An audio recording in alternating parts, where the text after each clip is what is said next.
Hello students, मैं कृष्णा शुक्ला एक बार फिर से आप सभी का आपके अपने यूट्यूब चैनल पर स्वागत करता हूं। स्टूडेंट्स, हम पढ़ रहे थे क्लास 11 की एनसीईआरटी जिसका नाम था भारत का संविधान, सिद्धांत और व्यवहार, जिसमें हमने पहला चैप्टर पढ़ना स्टार्ट किया था, जिसके अंतर्गत हम कुछ चीज़ें पढ़ चुके थे और कुछ चीज़ें पढ़नी बाकी थी और उसको अब हम कंटिन्यू करते हुए पढ़ रहे हैं। तो स्टूडेंट्स, हम आज पढ़ने वाले हैं संविधान के मौलिक प्रावधान। अब आप ये नाम सुनते हो कि संविधान के मौलिक प्रावधान, तो ये नाम सुनते ही आपके मन में आता होगा कि ये मौलिक प्रावधान होते क्या हैं। स्टूडेंट्स, इससे पहले जो हमने पढ़ा था एक बार मैं उसको रिपीट करके आपको बताता हूँ। हमने इससे पहले पढ़ा था, ये जो टॉपिक है आपका ये रिलेटेड है, ये लिंक करता है संविधान की सत्ता से। तो आपकी बुक में एनसीईआरटी में एक टॉपिक लिखा हुआ है जिसका नाम है संविधान की सत्ता। तो उसके अंतर्गत मैंने आपको बताया था कि जो संविधान की सत्ता है, सत्ता का मतलब क्या होता है? पावर। सत्ता का मतलब होता है बच्चों पावर। जो सत्ता लिखा हुआ था संविधान की सत्ता, तो इसका मतलब होता है शक्ति। तो बात हुई थी उस टॉपिक में कि संविधान में जो शक्तियाँ होती हैं वो शक्तियाँ आती कहाँ से, हम क्यों किसी संविधान की शक्ति का जो है आदर करते हैं, हम क्यों संविधान की शक्तियों को सबसे सर्वोपरि मानते हैं, क्यों संविधान की शक्तियाँ हमारे ऊपर हमको ऑर्डर देती है, किसी देश को चलने में क्यों संविधान दिशा और निर्देश देता है। तो ये शक्तियाँ, जो सारी शक्तियाँ हैं संविधान की, जो सत्ता है, जो संविधान की सत्ता है वो आती कहाँ से, क्यों हम उसका आदर करते हैं। तो इन सब बातों पे हमने इसके पहले वाले वीडियो पे चर्चा की थी, जिसके अंतर्गत हमने देखा था कि संविधान क्या है और संविधान कितना प्रभावशाली है और संविधान कितना न्यायपूर्ण है, ये किन किन बातों पे जो है डिपेंड होता है या आधारित होता है। हमने ये सब बातें उसमें देखी थी। तो हमने देखा कि संविधान को कौन सी बात जो है प्रभावी बनाती है, हमको इसका आंसर ढूंढना था। संविधान कितना प्रभावी है ये किससे सुनिश्चित होता है, हमको ये भी देखना था। और क्या संविधान न्यायपूर्ण है, कहने का मतलब यहाँ पे है क्या संविधान, किसी देश का संविधान उस देश में रहने वाले प्रत्येक नागरिक को न्याय दिला पा रहा है। तो ये सब बातों, इन सब बातों पे हम चर्चा कर रहे थे और इन्हीं सब चीज़ों का हम उत्तर ढूंढने में लगे हुए थे। तो इससे पहले वाली वीडियो में हमने देखा कि संविधान कितना प्रभावी है, ये किस बात पे निर्भर है कि संविधान, किसी भी देश का संविधान कितना प्रभावी है, ये किसके ऊपर निर्भर करता है। ये निर्भर करता है स्टूडेंट्स कि उस संविधान को उस देश में किसने बनाया, किन लोगों ने उन संविधान को बनाया। किसी देश का जो संविधान है वो प्रभावशाली है या नहीं है, तो ये किस पे निर्भर करता है कि उस देश में रहने वाले लोगों ने संविधान को किस तरीके से बनाया या किसने संविधान बनाया। ठीक है, तो हमने देखा कि अगर देश में, किसी देश में संविधान सैनिक शासक द्वारा बना होता है या आप विश्वसनीय नेताओं के द्वारा बना होता है, तो वो संविधान कहीं ना कहीं उस देश के एक कोने किनारे में या कूड़े में पड़ा होता है, क्योंकि वो लोगों का विश्वास हासिल नहीं कर पाता। दूसरी बात देखते हैं हम, बहुत सारे संविधान क्या होते हैं, सफल राष्ट्रीय आंदोलन के बाद बने होते हैं। वो सफल आंदोलन का मतलब क्या होता है? सफल आंदोलन का मतलब होता है जिसके उस सफल आंदोलन में जो नेता पार्टिसिपेट करते हैं, जो नेता उस सफल संविधान में भाग लेते हैं, उन पे क्या होता है, जनता का विश्वास होता है। ठीक है, तो हमने देखा कि जिन नेताओं के ऊपर उस देश में रहने वाली जनता का विश्वास था, उस देश का संविधान सफलतापूर्वक रहा या हम यूँ कहें सक्सेस रहा। उस देश में उस संविधान को सर्वोपरि माना गया तथा उस देश में उसी संविधान के अनुसार जो है कानून चले। ठीक है, दूसरी बात क्या थी? दूसरी बात थी कौन सी बात जो होती है संविधान को प्रभावी बनाती है। ठीक है, तो हमने ये देखा था उसमें कि प्रभावी बनाने में हम ये देखते हैं कि संविधान के अंदर होता क्या है, संविधान में कौन सी बातें लिखी होती है। जो बातें संविधान के अंदर लिखी होगी वही उसको क्या करेगी, प्रभावी बनाएगी। तो अब हम यहाँ पे उसी जो क्वेश्चन था इसके पहले वाली वीडियो में, जो उसमें क्वेश्चन दिया था कौन सी बात संविधान को प्रभावी बनाती है, तो उसी का आंसर हम इस वीडियो में लेंगे। ठीक है, तो उसी के अंतर्गत आता है संविधान के मौलिक प्रावधान। तो इसके अंतर्गत हम देखेंगे कि संविधान को कौन सी बात प्रभावशाली बनाती है। किसी देश में जो संविधान होता है तो उस देश में उस संविधान को कौन सी बातें प्रभावशाली बनाती हैं। ठीक है, तो पहले हम देखते हैं कि संविधान के मौलिक प्रावधान, यानी कि जो ये मौलिक प्रावधान है इसका मतलब क्या है। तो इसका मतलब यूँ समझो आप, जो मौलिक शब्द यहाँ पे लिखा हुआ है, मौलिक, तो मौलिक का मतलब है कि सबके लिए, सबके लिए वो प्रावधान जो सबके लिए हो, मौलिक हो, सबके लिए हो, और बहुत ज़रूरी प्रावधान है वो, ठीक है, बेसिक है वो। तो मौलिक प्रावधान का मतलब होता है सबके लिए, इसको, इन प्रावधानों को सबको मानना है। ये मौलिक प्रावधान जो है, मौलिक कानून जो उसके अंदर लिखे हुए संविधान के अंदर, वो सभी को मानना है, ठीक है, इसका मतलब यह होता है। तो अब यहाँ पे बात आती है कि कौन सी बातों से प्रभावी बनाती है, तो कौन से मौलिक प्रावधान हैं जो किसी देश को उस संविधान में सफलता दिलाएंगे। तो किन किन बातों पर निर्भर होता है, किन बातों पर निर्भर होता है कि उस देश के संविधान में जो मौलिक प्रावधान हैं वो देश में संविधान को सफलतापूर्वक कार्यवाहक बनाएंगे, ठीक है। तो इनमें कौन कौन सी बात होती है, तो सबसे पहले हम देखते हैं कि एक सफल संविधान की यह विशेषता है कि वह प्रत्येक व्यक्ति को संविधान के प्रावधानों का आदर करने का कोई एक कारण अवश्य देता है, ठीक है। अब कोई सफल संविधान किसी देश का है, तो अगर सफल संविधान है वो, तो कुछ ना कुछ ऐसा जरूर कारण देगा वहाँ के प्रत्येक व्यक्तियों को कि जिससे उस देश में रहने वाला प्रत्येक व्यक्ति उस संविधान का आदर करे। कोई ना कोई एक कारण देगा, तो इन कारणों को हम खोजेंगे कि वो एक कारण होता कौन सा है, तो कोई ना कोई वो एक कारण देगा, ठीक है।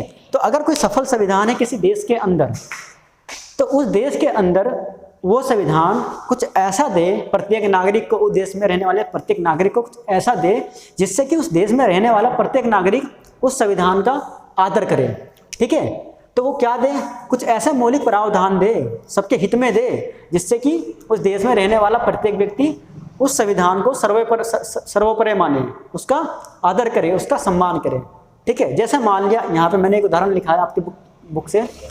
उदाहरण क्या है, जैसे मान लिया, अगर उदाहरण के लिए मान लिया कि अगर कोई देश का ऐसा संविधान है जिसने बहुसंख्यक को ज़्यादा क्षमता प्रदान कर दी, इसका मतलब क्या है कि उसने क्या करा, बहुसंख्यक को, बहुसंख्यक का मतलब क्या होता है, बहुसंख्यक का मतलब होता है कि उस देश में रहने वाले कौन सी जाति या कौन से धर्म के लोग ज़्यादा हैं। तो जिस धर्म के लोग ज़्यादा होंगे उसे उस देश का धार्मिक बहुसंख्यक बोल देंगे कि धर्म के हिसाब से वो लोग बहुसंख्यक हैं, ठीक है। तो जैसे मान लिया उदाहरण के लिए कि बहुसंख्यक को ज़्यादा क्षमता प्रदान करें, तो अल्पसंख्यक संविधान का आदर नहीं करेंगे। अगर किसी देश का ऐसा संविधान है कि वो संविधान अपने देश में रहने वाले बहुसंख्यक को ज़्यादा शक्तियाँ प्रदान कर रहा है, तो क्या उसका आदर अल्पसंख्यक करेगा जो कम संख्या में है? बिल्कुल नहीं करेगा, क्योंकि इसको क्या कर रहा है, वो ज़्यादा क्षमता प्रदान कर रहा है। जैसे मान लिया हमारे भारत में हिंदू क्या है, बहुसंख्यक है। अगर हमारा भारत का संविधान हिंदुओं को अधिक क्षमता प्रदान कर दे, अधिक शक्तियाँ प्रदान कर दे, ठीक है, तो वो क्या करेंगे, अल्पसंख्यकों का उत्पीड़न करना शुरू कर देंगे। तो क्या अल्पसंख्यक जो रहते हैं अपने हमारे भारत देश में, जो कम संख्या के, जिनकी संख्या कम है, जो कम धर्म वाले हैं, जैसे हो गए आपके मान लिया ईसाई, सिख या मुस्लिम धर्म के लोग हो गए, तो अगर हिंदुओं को ज़्यादा शक्तियाँ प्रदान कर देगा भारत का संविधान, तो क्या ये लोग जो हिंदू के अलावा जो ईसाई, सिख या जो मुस्लिम लोग हैं, धर्म के लोग हैं, तो क्या वो अपने भारत के संविधान का आदर करेंगे? नहीं करेंगे, ठीक है। तो इसी प्रकार से जो हर एक देश होता है, तो उसमें अगर ये काम करे जाएंगे, ऐसे मौलिक प्रावधान रखे जाएंगे, तो कोई भी उस देश का आदर, उस देश के संविधान का आदर नहीं करेगा। या मान लिया और भी देखते हैं, किसी समूह की पहचान को दबाया जाए। ऐसे मान लिया कोई समूह रहता है उस देश में, तो संविधान के अंदर कुछ ऐसे प्रावधान लिख दिए गए जिससे कि उसकी पहचान को क्या करा, दबा दिया गया। उदाहरण के लिए मान लिया इससे हमारा देश है, हमारे देश में भिन्न भिन्न प्रकार के लोग रहते हैं, भिन्न भिन्न भाषा के आधार पर लोग रहते हैं, जिसमें से 40% लोग, यानी कि 40% लोग की आबादी जो है वो हिंदी बोलने वालों की है। अगर हमारा संविधान हिंदी को राष्ट्रभाषा घोषित कर दे और जो सरकारी नौकरियों में हिंदी को प्राथमिकता देनी शुरू कर दे, या जो विश्वविद्यालय हैं उसमें हिंदी को प्राथमिकता देनी शुरू कर दे, तो जो अन्य भाषाई लोग हैं 60%, तो क्या वो संविधान को मानेंगे उस देश में? नहीं मानेंगे। तो क्या होगा, अगर 40% लोगों की जो भाषा हिंदी है उनको अगर राष्ट्रीय भाषा बना दिया जाएगा, तो क्या होगा, इससे 60% लोगों की पहचान को क्या होगा, दबाया जाएगा। तो जो 60% लोग बोलने वाले भाषा हैं अन्य प्रकार के, तमिल, उर्दू, पंजाबी, हरियाणवी, गुजराती, जो भी अन्य भाषाएं हैं, तो क्या वो ये संविधान का आदर करेंगे उस देश में? नहीं करेंगे। तो किसी की पहचान को अगर दबाया जाएगा तो उससे क्या होगा, प्रावधानों को मानने का कोई कारण नहीं मिलेगा, ठीक है।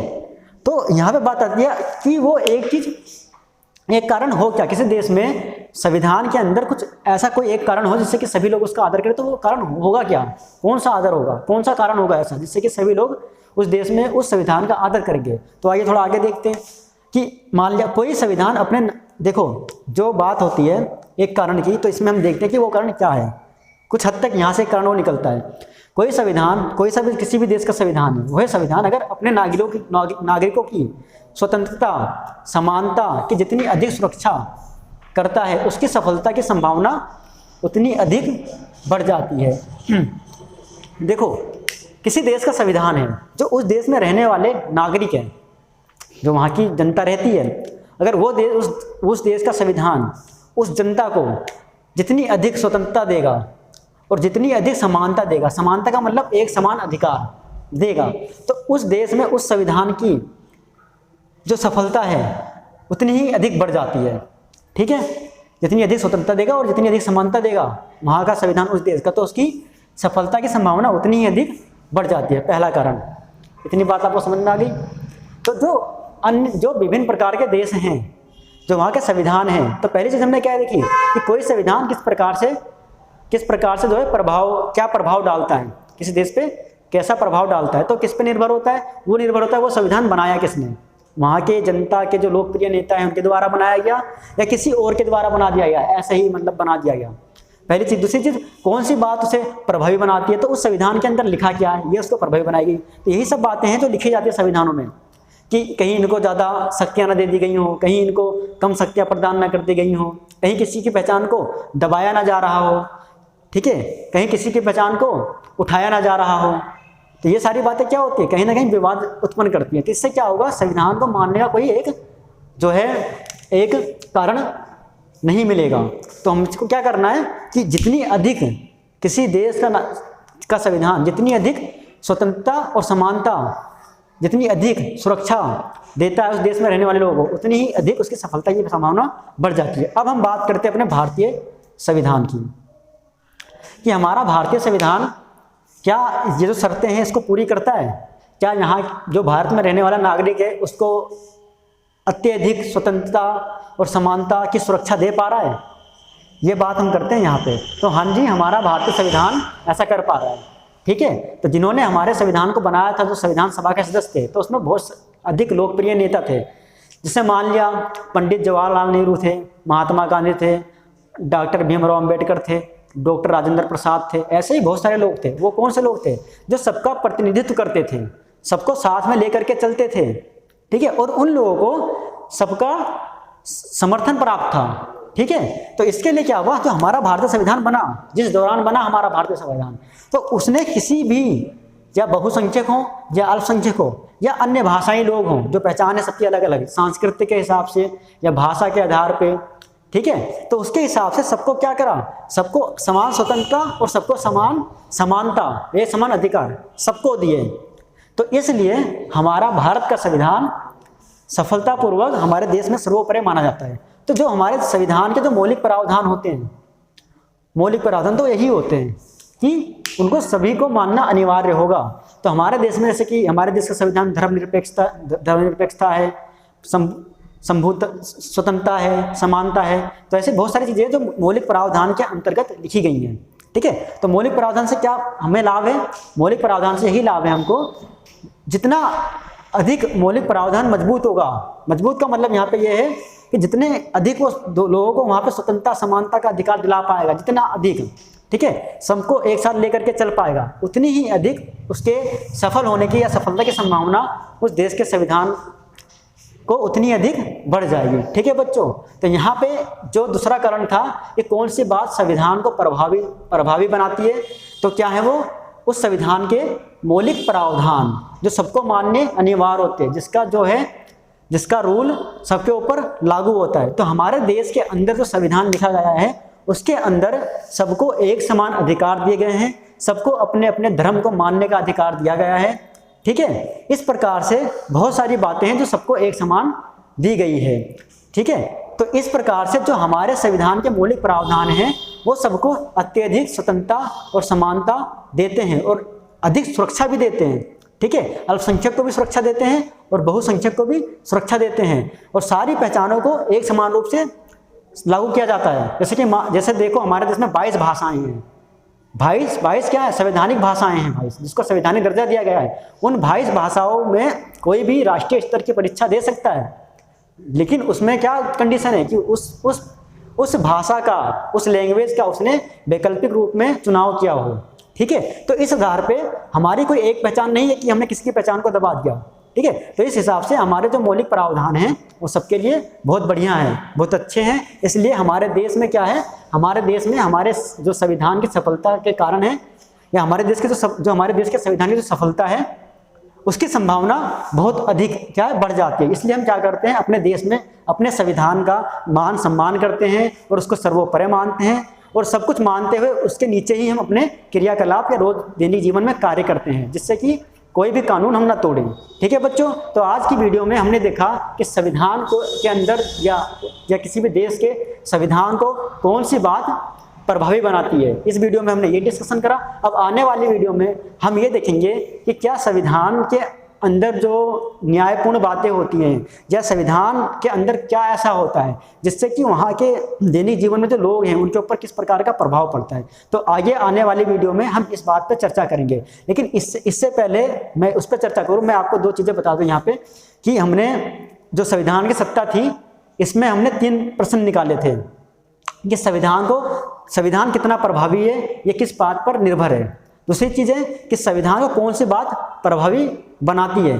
तीसरी चीज़ क्या है कि संविधान कितना न्यायपूर्ण है, क्या लोगों के जीवन पर उसका असर पड़ रहा है। ये 3 बातें, जिसमें से एक बात का उत्तर मैं इसके पिछली वीडियो में दे चुका हूँ कि संविधान को कौन सी बात नहीं, संविधान कितना प्रभावी है। ठीक है, इससे पहले वाली वीडियो में उत्तर मैं दे चुका हूँ, और इसमें मैंने आपको उत्तर दिया है कि संविधान को कौन सी बात प्रभावी बनाती है। तो ये सारी बातें क्या हैं जो मौलिक प्रावधान के अंतर्गत हैं, ये सारी बात क्या होती हैं, संविधान को प्रभावी बनाती है। तो मुझे आशा है बच्चों आप लोगों को ये जो चीज़ें हैं ये अच्छे से समझ में आ गई होगी। अगर आप लोगों को ऐसा लगता है कि कहीं ना कहीं कुछ ना कुछ इसमें अभी भी आपको शक है या डाउट है, तो आप उसे कमेंट करके हमसे पूछ सकते हैं।